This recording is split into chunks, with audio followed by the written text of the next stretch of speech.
Bonjour à tous et bienvenue pour ce nouvel épisode de The Hillcast consacré à NXT TakeOver Wargames. Donc un excellent show, je pense, le meilleur de l'année. Je vais pas vous le cacher, pour moi je pense que c'est le meilleur de l'année avec de très très bons matchs. Mais avant de parler vraiment de ce show-là, bon, comme d'habitude je vous laisse liker la vidéo si vous avez apprécié ce show-là et à disliker cette vidéo si vous ne l'aviez pas aimé. Et puis je tiens quand même à vous avertir que je ne ferai pas TNA Bound for Glory 2017 parce que beaucoup trop d'échos négatifs. J'ai regardé les résultats donc je me suis un peu spoilé. Non, pas un peu, je me suis totalement spoilé. Et ça m'a pas plu du tout. Autant je trouve que Slammiversary 2017 c'était un éclair de génie. Autant là, je n'adhère pas du tout. Je trouve qu'il y a eu des mauvaises décisions et je suis bien content de ne pas avoir vu le show. Surtout que la plupart des fans ont dit qu'il y avait juste un seul match de bon et que le reste c'était assez médiocre. Donc bref, il n'y aura pas de Bound for Glory 2017. Pour moi en tout cas sur ma chaîne, mais je pense que d'autres l'ont fait sur leur chaîne. Donc je vous laisse vous rediriger si vous voulez voir une review sur ce show, donc sur ces chaînes-là.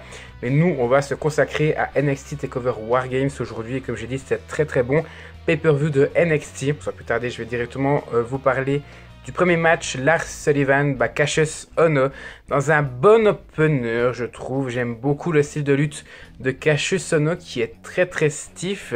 Lui qui va vraiment s'acharner sur la tête de Sullivan.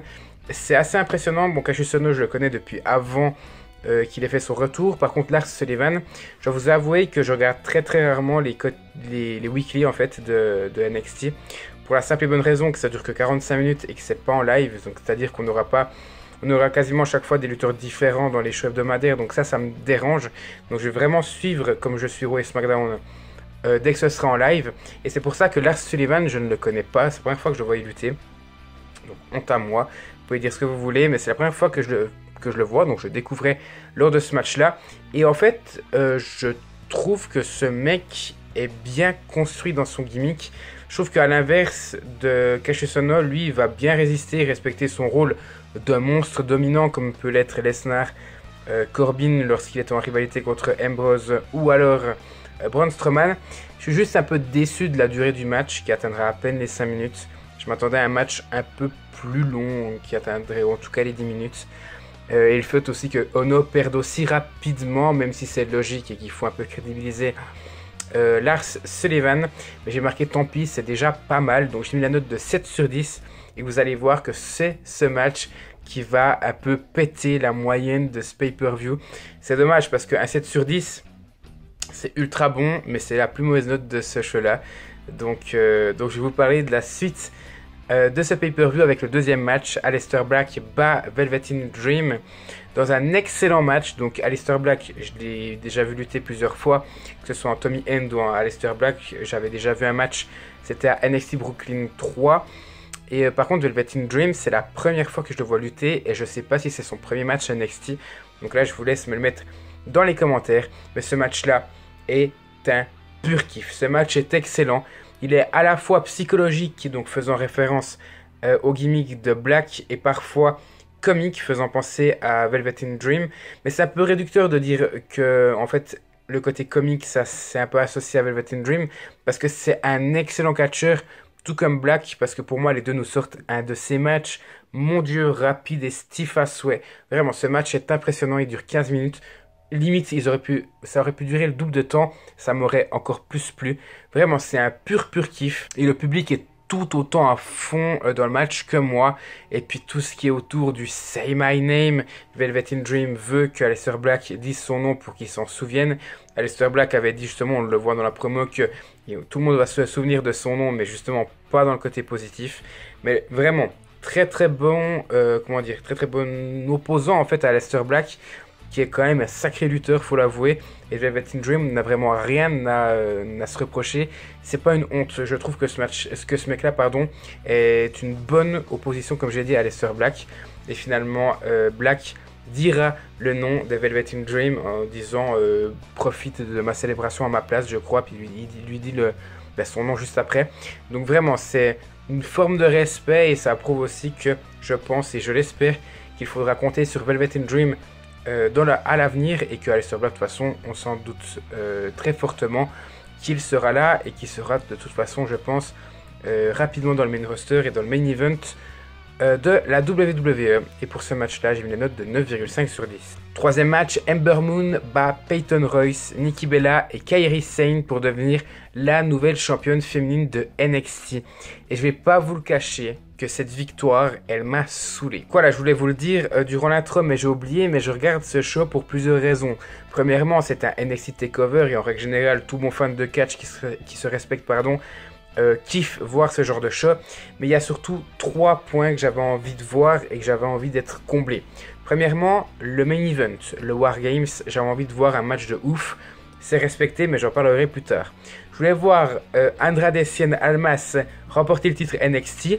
Et j'en parlerai plus tard aussi, juste après ce match-là. Et le troisième point, et c'est là pour moi, c'est le seul côté qui n'est pas parfait dans ce pay-per-view-là, c'est que je voulais voir Peyton Royce devenir championne de NXT. Je trouve ça totalement logique. Alors les gens qui vont me dire, oui, Peyton Royce, D4, c'est clairement celle qui a le moins bon in-ring. Il y a Ember Moon qui devait être la championne féminine après justement Asuka. Il y a Nikki Cross et Kairi Sane qui sont très très douées aussi dans ce qu'elles font. Donc c'est logique et normal que Moon soit la nouvelle championne. Elle est ultra talentueuse. Mais moi, personnellement, je suis clairement du côté de Peyton Royce parce que pour moi, Royce est la plus grande révélation et progression de ces derniers mois. Et elle l'aurait mérité tout autant malgré que son ring n'est pas autant bon que celle des 3 autres. Vous allez me dire, oui, après, son duo, Iconic Duo avec Billie Kay n'est pas forcément bon.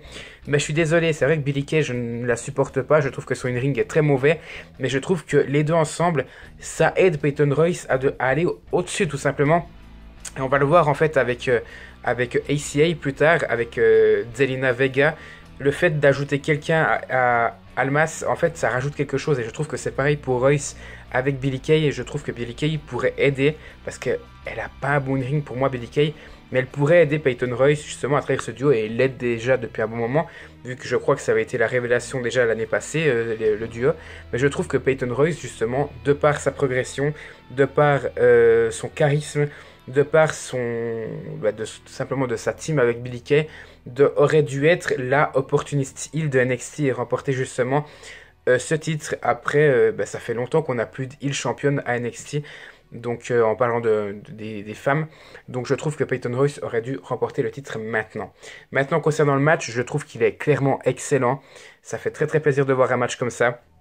Et puis voilà, Ember Moon, ça me fait aussi plaisir, même si sur le moment j'ai été dégoûté. Dans tous les cas, que ce soit Ember Moon, Nikki Cross ou Kairi Sane qui aurait remporté le titre, j'aurais été content malgré tout. Mais pour moi, la déception vient du fait que Peyton Royce ne devienne pas championne NXT et aussi de par le temps du match qui n'atteindra pas les 10 minutes. C'est pour ces raisons que je mets la note en guillemets seulement de 8,5 sur 10. Quatrième match, Andrade Cien Almas, comme j'ai dit, bat Drew McIntyre pour devenir le nouveau champion de NXT. Dans un match ultra plaisant. Alors c'est vrai qu'il y a pas mal de botches quand même, mais j'ai trouvé ce match ultra plaisant et c'est... Bon, je vais en parler plus tard, c'est incroyable de voir ce mec-là remporter le titre de NXT, mais je trouve que avant de parler de cette victoire, il faut mettre quelqu'un en avant. Et c'est vrai que Drew McIntyre est très très bon, Almas aussi, mais ce qui fait que le match a une saveur particulière, c'est Zelina Vega, qui est un atout mais ultra majeur pour la carrière de Almas. Je trouve ça incroyable qu'une femme puisse s'en sortir contre un McIntyre qui proposait des prises crédibles. Elle me fait un peu penser à Lita quand elle était associée à Edge. Elle n'hésitait pas à attaquer John Cena et à se ramasser des FU à l'époque, des Double A. Donc je trouve que... Alors, certes, Almas n'est pas Edge, mais avec Zelina Vega qui pourrait agir en tant que Lita pour justement Almas Hill, ça pourrait donner quelque chose de bien et même dans le main roster.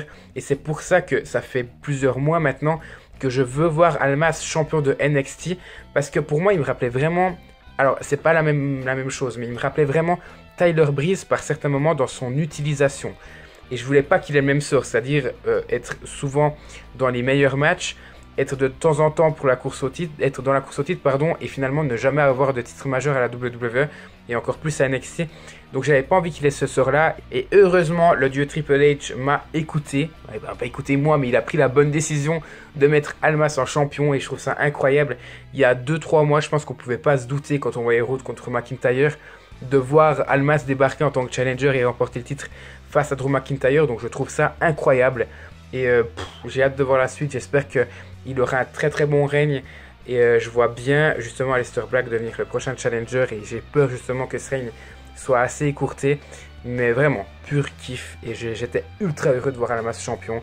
C'est pour ça que j'ai mis la note de 9,5 sur 10. Et enfin, le dernier match, Undisputed Era bat Sanity et AOP accompagné de Roderick Strong dans un magnifique Wargames match. C'était le tout premier que je voyais.